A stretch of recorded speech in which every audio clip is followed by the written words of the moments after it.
एक बार किसी नगर में एक मुनि संघ का आगमन हुआ। बड़े ही उत्साह के साथ लोग मुनि संघ का प्रवेश करा रहे थे, क्योंकि ये तो सम्यक दृष्टि का गुण ही है। जब मुनि का आगमन हो रहा हो, साधुओं का आगमन हो रहा हो, उस समय के उत्साह की बात तो दूर, यदि उन्हें समाचार भी मिल जाए ना कि आज से इतने समय बाद मुनियों का आगमन होगा, साधुओं का आगमन होगा, तब से ही उनके मन में उत्साह और उल्लास की तरंगे उठने लगती है। वे गांव के लोग मुनिराज को बड़े उत्साह के साथ लेकर के आ रहे थे। साथ में कुछ बैंड बाजे, जिनके सुनते ही और लोगों का ध्यान मुनिराज की ओर आकर्षित हुआ। आखिरकार क्या हो रहा है? जिस जिन मंदिर में मुनिराज को प्रवेश करना था, उसी जिन मंदिर के समक्ष एक कुंभकार की छोटी सी दुकान थी।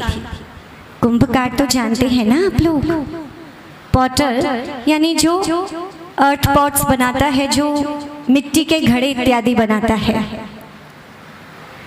वो कुंभकार जब अपने सारे बर्तन बना चुका, सारे अर्दन पॉट्स वगैरह बना चुका, तो उसको पास थोड़ी सी मिट्टी बची। उस मिट्टी को देख करके विचार करने लगा, बोले मैं इस मिट्टी का क्या बनाऊं, थोड़ी सी मिट्टी है।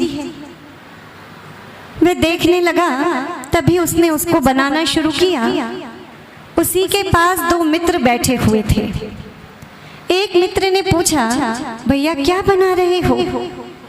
उस कुंभकार ने कहा, भाई चिलम बना रहा हूं। बोले चिलम? अच्छा, तब तो ये चिलम तुम मुझे ही देना। एक मित्र ने चिलम मांगी, तभी दूसरा मित्र उसे आश्चर्य से देखने लगा। बोले मित्र, तुम चिलम पीते हो, स्मोक करते हो? बोले मुझे ज्ञात नहीं था, वरना मैं तुम्हारी संगति कदापि नहीं करता, क्योंकि मैं जानता हूँ कि कुसंगति का प्रभाव बुरा ही होता है और मुझ में बुराई ना आए। आज से तुम्हारी और मेरी मित्रता खत्म। इधर मुनिराज का प्रवेश हुआ। मुनिराज मंदिर के दर्शन कर कुछ ही क्षणों बाद उपदेश देने के पड़गाहन आहारचर्या के लिए निकले। मंदिर के बाहर लोग खड़े हुए थे, शुद्ध वस्त्रों में, हाथों में कलश लेकर के। मुनिराज मुद्रा लेकर के निकले। बाहर से आवाज आने लगी, हे स्वामी नमोस्तु नमोस्तु नमोस्तु, अत्र अत्र तिष्ठ तिष्ठ। मुनिराज का पड़गाहन हो रहा था। मुनिराज का पड़गाहन हुआ, यह सब कुंभकार और उन दोनों मित्रों ने भी देखा। तभी कुंभकार के मन में ना जाने क्या आई, उसने जो छोटी सी चिलम बना रहा था उस पर ठप्पी मार दी, उसे बिखेर दिया, स्पॉइल कर दिया। उसको देख करके मित्र कहने लगा, जिसने मांगी थी चिलम, बोले अरे ये क्या किया, चिलम बिगड़ गई थी क्या? बोले नहीं, चिलम तो नहीं बिगड़ी, किंतु क्या? बोले मुनि महाराज को देख करके मेरा विचार बदल गया। बोले अब मैं चिलम नहीं बनाऊंगा, अब मेरा मन कर रहा है कि मुनि महाराज का पड़गाहन श्रावक कितनी भक्ति से इन कलशों को लेकर के कर रहे हैं। इस छोटी सी थोड़ी सी मिट्टी से मैं एक छोटा सा कलश बनाऊंगा। शायद कोई छोटा सा बालक उस कलश के माध्यम से मुनिराज का पड़गाहन करेगा, तो उसे भी पुण्य लगेगा और मुझे भी पुण्य लगेगा। भाई, इन दिगंबर मुनिराज की चर्या ही ऐसी है, तन पर कोई परिग्रह नहीं, कितना संयमित जीवन। यह बात मित्र ने सुनी तो बोले आप सही कहते हो। बोले मुनिराज की वार्ता सुनकर के, मुनिराज के दर्शन करके, अब मैं भी आज से हमेशा के लिए चिलम का त्याग करता हूँ। बोले ठीक है। उसके चिलम के त्याग को देख करके सभी उसका मित्र और कुंभकार हैरान रह गए। तभी उसके मित्र ने बात सुनी तो कहने लगे, भाई घृणा तो पाप से की जाती है, पापी से नहीं। मैं ये बात समझ ही नहीं पाया था। अब मुनिराज की इस मुद्रा को देख करके मुझे समीचीनता का भान हुआ। अब से तुम्हारी और मेरी मित्रता पक्की।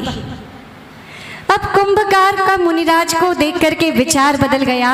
जिस मित्र ने त्याग किया मुनिराज को देख करके उसका आचार बदल गया, और जिस मित्र ने मित्रता तोड़ी पुनः मित्रता की उसका व्यवहार बदल गया। एक कह रहा था मेरा विचार बदल गया, एक कह रहा था मेरा आचार बदल गया, और एक कहने लगा मेरा व्यवहार बदल गया। मिट्टी ये सब कुछ मौन भाषा में सुन रही थी। ये सब सुनकर के उससे भी चुप नहीं रहा गया, उसका मौन भी मुखरित हो गया और बोलने लगी। बोले, भैया तुम्हारा तो केवल विचार बदला है, तुम्हारा तो आचार बदला है, तुम्हारा तो व्यवहार बदला है, किंतु इन साधु संत के आने से मेरे तो जीवन का आधार ही बदल गया।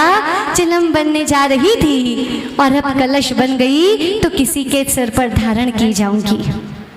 महानुभाव, साधु संतों का समागम किसी के विचारों को बदलता है, किसी के आचरण को बदलता है, किसी के व्यवहार को बदलता है, और किसी के जीवन के आधार को ही बदल देता है।